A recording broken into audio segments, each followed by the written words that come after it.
suatu waktu di sebuah masjid bersisa ini ketemu sama orang yang waktunya makan dia tetap ibadah, waktunya istirahat dia tetap ibadah, waktunya apapun dia tetap ibadah. Sampai merasa bersisa ini orang hebat banget kok. Waktunya istirahat harus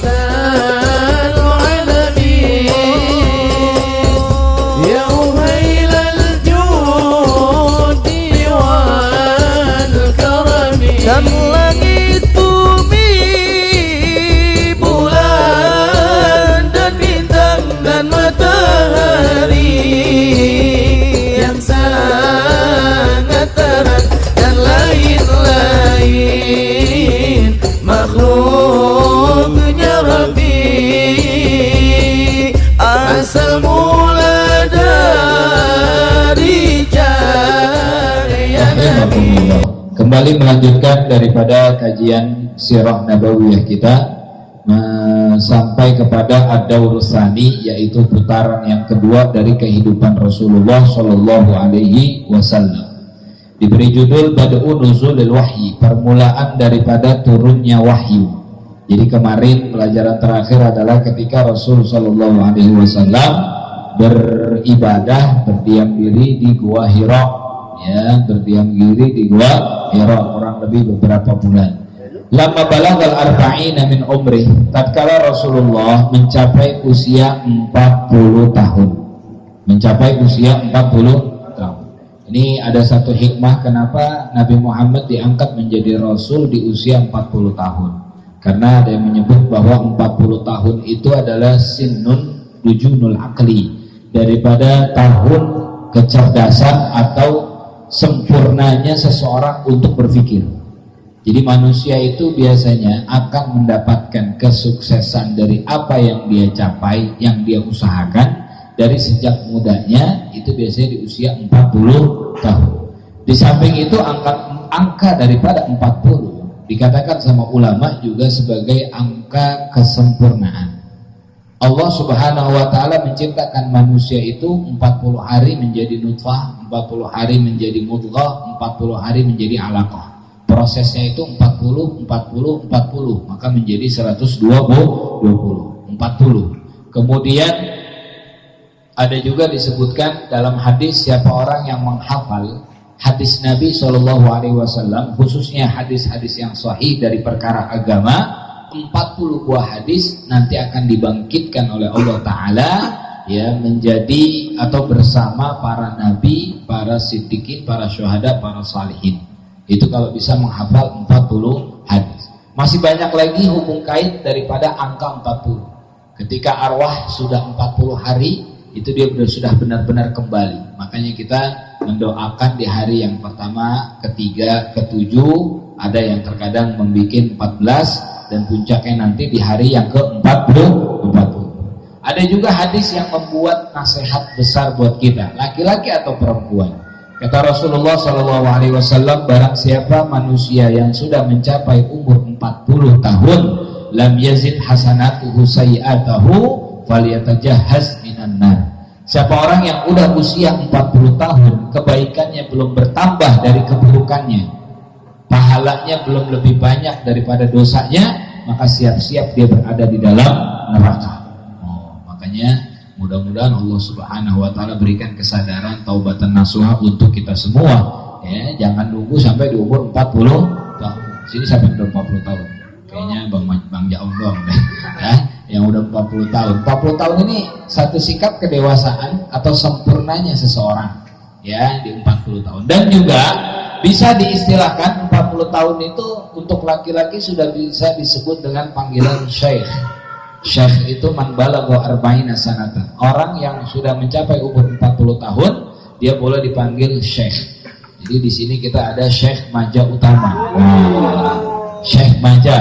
Kenapa? Karena udah 40 tahun. Ada kesunahan juga untuk laki-laki di usia 40 tahun. Ngapain? Pakai tongkat. Tawakkal bil asa. Walaupun dia sehat, walaupun dia apa, tapi niat ittiba, ya, niat untuk mengikuti Rasul. Habib Hasan bin Ja'far udah 40 tahun bawa tongkat, padahal jalan lancar, jalan cepat. Nabi jalan itu seperti ka'annama yanhatu min sababin, seperti turun dari bukit. Sahabat itu kalau ingin menyusul jalannya Rasul nggak akan pernah bisa. Ya, Rasulullah jalan itu cepat, tapi di usia 40 beliau membawa tongkat. Ya, di Baijo juga ada tuh aki-aki suka bawa tongkat. Baik, di usia 40 tahun, lama balagan arba'ina min umri. Kenapa di usia 40 tahun Allah utus Nabi Muhammad sebagai basyiran wa nadhira, pembawa kabar gembira dan pembawa peringatan. Jadi imbang. Rasulullah tidak hanya diutus oleh Allah hanya untuk membawa kabar gembira saja, tapi juga peringatan. Jadi imbang. Memang udah dunia ini hanya seputar tinggal dua saja, hanya seputar dua perkara. Wahadainahun najdain. Ya, kemudian dalam ayat yang lain fa'alhamaha fujuraha wa taqwaha. Entah ada orang yang takwa, ada orang yang fajir, ada kebaikan, ada keburukan. Bahkan ada ulama ahli Al-Quran menghitung jumlah kalimat hasanah dengan sayyi'ah di dalam Al-Quran, itu jumlahnya sama. Kalimat hasanah dengan sayyi'ah itu dalam Al-Quran jumlahnya sama. Jadi udah tinggal hanya dihadapkan dua jalan. Rasulullah membawa kabar gembira yaitu surga, dan membawa peringatan yaitu neraka. Tentu kabar gembira surga itu buat orang-orang yang beriman ikut kepada Rasulullah, dan juga neraka buat orang-orang yang berpaling dan membangkang. Jadi itu makna daripada basyiran wa nadhira, dan juga sebagai nama dari nama Nabi kita Muhammad sallallahu alaihi wasallam. Rasulullah punya nama Sayyidil Basyirin Nadhir, ya, basyiran wa nadhira. Kemudian wada'iyan ilal haq, Rasulullah diutus oleh Allah Ta'ala di usia 40 tahun itu menjadi da'i, orang yang mengajak kepada kebenaran. Disinilah beliau mulai menjadi seorang al-muslih, orang yang membenarkan, memperbaiki. Ada ulama bilang ada as-saleh, ada al-muslih. As-saleh ini orang yang baik, orang al-muslih orang yang memperbaiki. Kalau kita jadi orang baik, insya Allah kita akan banyak dicintai. Tapi kalau kita menjadi orang yang memperbaiki orang, itu biasanya banyak musuhnya. Satu, tantangannya pasti dibilang, so alim lu kayak udah bener aja lu. Nah itu udah mulai tuh di situ tuh bahasa-bahasa seperti itu. Itu udah nggak asing lagi, karena dari dulu umat-umat sebelumnya, ya, para nabi-nabi ketika mendakwahkan kepada umatnya itu berkata seperti itu. Kaum Nabi Lut bilang kepada Nabi Lut, innahum unasun yatatahharun. Itu manusia yang suka mensucikan dirinya. Bahasa kitanya sok suci. Wah. Jadi kalau ada kita dinasehatin, kemudian yang dinasehatin udah salah malah bilang sok suci, sok alim, nah itu persis kayak umat-umat terdahulu. Da'iyan ilal haq. Rasulullah itu diutus oleh Allah sebagai dai, mengajak, ya, mengajak. Karena pahala mengajak itu besar. Kemarin saya juga udah pernah sampaikan di sini. Antum juga harus bisa banyak mengajak orang-orang dalam kebaikan. Dapat satu saja, pahalanya sama, tidak akan dikurangi oleh Allah Ta'ala. Pahala yang dia dapat akan diberikan kepada kita juga. Ya, makanya di sini juga menjadi satu motivasi ketika kita menjadi seorang guru yang insya Allah jariyah, amal baiknya, ilmunya itu akan terus diamalkan oleh murid-muridnya, dan dia akan terus mendapatkan pahala di sisi Allah Subhanahu wa Ta'ala. Jadi kerja yang paling baik di dunia itu adalah kerja agama, kerja berprofesi sebagai Nabi Muhammad SAW, niat lillahi ta'ala, tidak ada tujuan. Target dakwah Rasulullah tujuannya adalah mengajak. Adapun yang diajak itu mau tidak mau, ikut tidak ikut, dapat hidayah tidak dapat hidayah, itu bukan urusan Nabi Muhammad, tapi urusan Allah Subhanahu wa ta'ala. Fadzakir innama anta mudzakir lasta 'alaihim bimusaitirin illa man tawalla wa kafar. Jadi seperti itu. Sama juga kita. Tadi Habib udah banyak nasihatin anak-anak muda, ayo ya, jangan sampai sepelekan daripada maksiat-maksiat yang kecil. Antum mau ngamalin gak ngamalin itu nanti Allah Ta'ala yang akan memberikan hidayah. Ya, yang penting kita menyampaikan saja. Dan Rasulullah juga bilang, Allahumma qad ballaghtu fashhad. Aku sudah sampaikan semuanya, saksikan ini semuanya ya Allah. Ya, itu dalam khutbatul wada, khutbah perpisahan Nabi. Biiznihi, dengan izin Allah. Wa sirajan wa munira. Rasulullah sebagai siraj ini adalah misbah, lampu. Munira itu adalah yang bercahaya. Ini adalah dua sifat yang dimiliki oleh matahari dan bulan. Dan dua sifat ini diberikan Allah Subhanahu wa Ta'ala kepada Nabi Muhammad sallallahu alaihi wasallam. Dalam firman-Nya Allah Ta'ala berfirman, Waja'alna syamsa sirajan wahaja. Kami jadikan matahari itu siraj, sebagai penerang, sebagai lampu.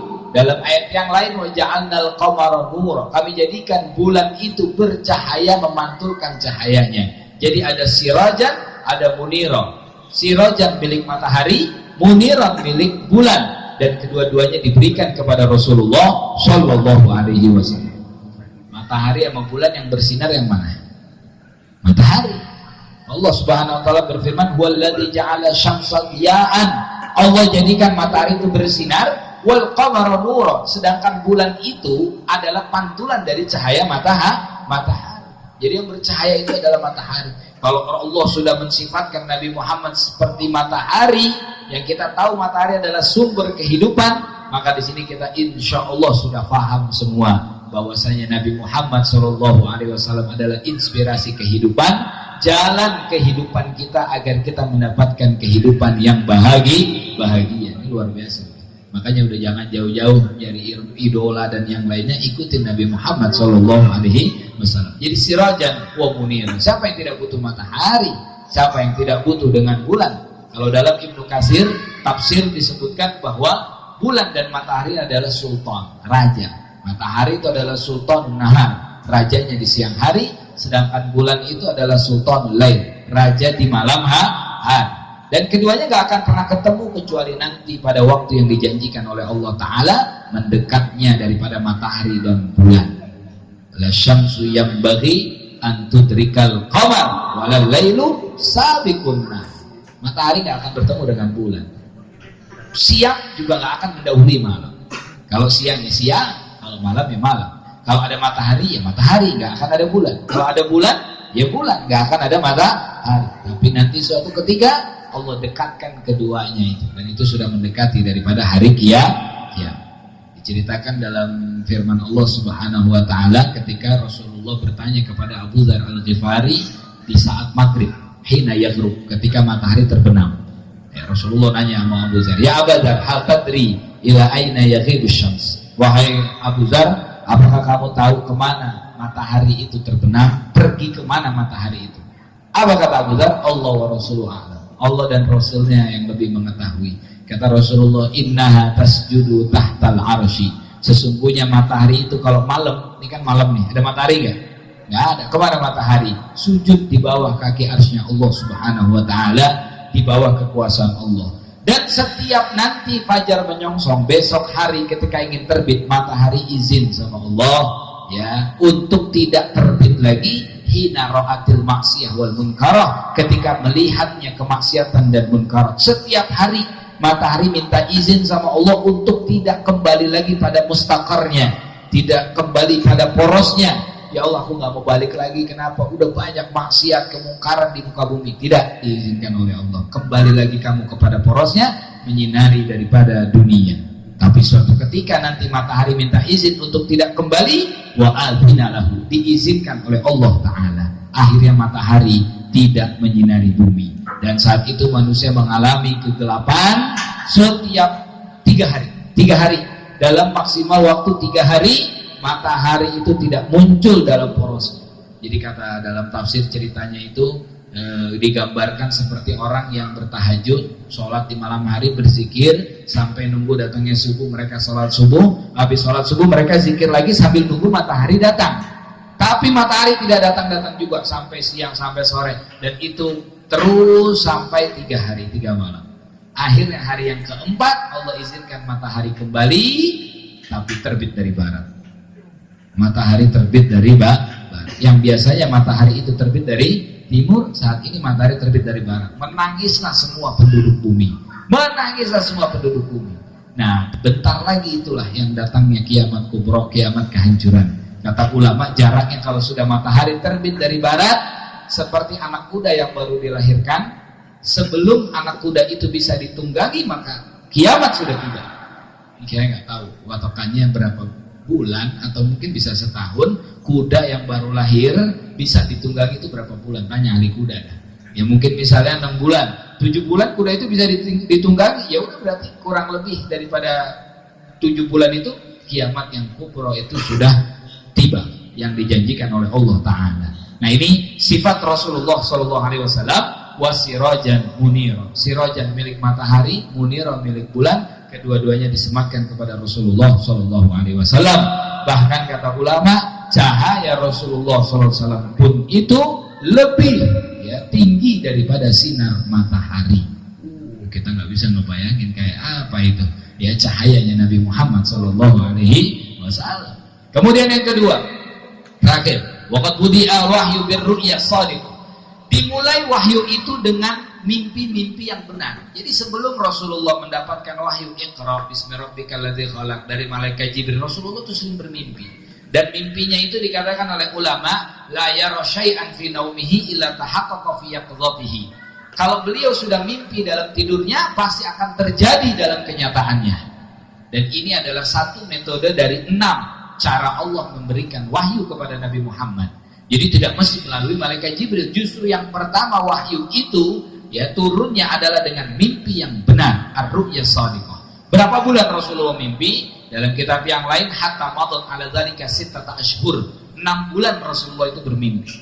Makanya kita mimpi juga jangan disepelekan. Kadang ada mimpi-mimpi yang bisa menjadi tanda buat kita.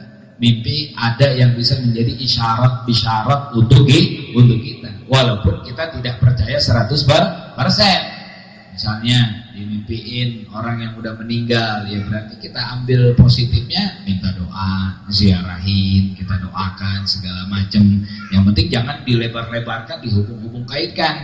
Ya mimpi digigit ular, wah berarti mau mati nih, segala macam. Ya, atau mimpi apa lagi macam-macam itu ada ahli firasat, takwil daripada mimpi. Fir'aun sendiri mendapatkan ketakutannya pertama kali dari mana? Dari mimpi. Fir'aun tuh gak pernah takut sama siapapun. Dirinya itu dilapisi ribuan pasukan dengan persenjataan yang lengkap, dilapisi lagi dengan binatang-binatang yang buas. Gak ada yang berani nakut-nakutin Fir'aun. Tapi Allah dengan sebaik-baiknya tipu daya memberikan rasa takut Fir'aun lewat mimpi. Sekarang 1000 pasukan, ada gak yang bisa menghalang mimpi? Kagak. Fir'aun tidur, tahu-tahu ngimpi diacak-acak istananya. Kok takutan? Panggil semua takwil mimpi. Wah, ini benar, nanti akan lahir dari Bani Israel. Dia adalah seorang nabi utusan Allah yang akan menghancurkan kerajaanmu. Kamu mati di tangan dia, segala macam. Ketakutan mulai saat itu Fir'aun. Jadi mimpi ini kadang luar biasa. Ya, makanya kalian yang belum nikah juga istikharah. Kadang juga jawabannya dari mimpi. Saat saya mimpi mulu, saat istikharah. Mimpi apa? Mimpi junub. Mesum memang loh. Mimpi junub lagi. Mimpi junub dari setan. Mimpi junub dari saya. Makanya Nabi nggak pernah mimpi junub. Nabi nggak pernah mimpi. Ini malah doa sebelum ya Allah mimpi junub, kayak mimpi junub udah lama kagak. Mimpi kagak tapi junub, wah ini tanda tanya. Lepas tangan. Baik. Jadi mimpi ar-ru'ya shadiqah. Dan mimpi yang paling membahagiakan bagi kita semua tentu adalah mimpi berjumpa dengan Nabi Muhammad SAW. Walaupun terkadang kita suka pesimis, mustahil. Kenapa? Karena banyaknya dosa kita. Tapi tetap terus kita berharap kepada Allah. Allah dianugerahi sebelum kita meninggal. Ya, kita bisa bermimpi berjumpa dengan Rasul. Atau mimpi bertemu dengan ulama saja, itu sudah menjadikan satu tanda kebaikan atas diri. Jangan mimpi ketemu malah K-pop, ketemu Blackpink. Ya, mimpi ketemu Blackpink lagi. Tahu Blackpink? Badan black, rambut pink. Blackpink itu namanya itu. Baik, jadi ar-ru'ya shadiqah, mimpi yang benar itu selama 6 bulan Rasulullah SAW. Dan tidaklah dalam mimpi tersebut kenyataan langsung ya Allah. Ini persis seperti seorang hamba yang bermimpi dengan Rasulullah. Ya, kata Rasulullah SAW, man ra'ani fil manam faka'anna mara'ani fil yaqadhah atau fasayarani fil yaqadhah. Siapa yang pernah bermimpi berjumpa denganku pasti akan bertemu denganku dalam keadaan yaqadhah. Yaqadhah itu dalam keadaan nyata. Ya, fa inna syaitana la yatamatsalu bi. Karena sesungguhnya syaitan tidak akan bisa menyerupakan aku. Jadi kalau ada yang pernah mimpi berjumpa dengan Rasul, yakini. Tapi juga dilihat dari amalannya dan juga tidak terlalu diumbar-umbarkan. Biasanya itu hanya untuk pribadi kita. Ya, jangan, malam mana mimpi bertemu Rasulullah. Wah, ini malah tanda-tanya kayak gini. Orangnya jarang sholat, mimpi Rasul, Pak. Iya, kan begitu. Makanya mimpi baik itu silakan diceritakan bagi yang aman dari fitnah. Begitu juga mimpi buruk. Ya, karena nggak akan ada manfaatnya sebenarnya. Itu hanya untuk konsumsi daripada diri kita. Tapi kalau mimpi yang baik itu menjadi manfaat untuk kita ceritakan dan tidak menjadi fitnah, silahkan. Tahadus bin nikmah namanya. Ceritakan mimpi-mimpi tersebut. Ya, tapi kalau mimpi yang ini itu, ini malah dijadikan seorang yang penipu malah. Ya, takhayul. Ya, banyak orang berhayal. Ya, takhayul kan sangka berhayal, hayalah itu. Baik. Kemudian yang ketiga itu nanti insyaallah di pertemuan yang akan datang. Nah, malaikat Jibril Ar-Ruhul Amin akan turun ya menemui Rasulullah SAW itu dalam hadis yang panjang ketika beliau ya ta'abbad fi ghari Hira. Nanti saya juga akan jelaskan beberapa tahapan-tahapan daripada wahyu diturunkan itu lewat apa saja dan seperti apa malaikat Jibril yang disifatkan oleh Rasulullah SAW. Mudah-mudahan sirah nabawiyah ini menambah keyakinan kita kepada Allah, kecintaan kita kepada Nabi Muhammad sallallahu alaihi wasallam. Amin ya rabbal alamin. Ala hadhihi niyyah wa ala kulli niyatin shalihah wa ila hadratin nabi al-fatihah. A'udzu billahi minasyaitonir rajim. Bismillahirrahmanirrahim. Alhamdulillahi rabbil alamin arrahmanir rahim maliki yaumiddin. Iyyaka na'budu wa iyyaka nasta'in. Ihdinas siratal mustaqim. صراط الذين أنعمت عليهم غير المغضوب عليهم ولا الضالين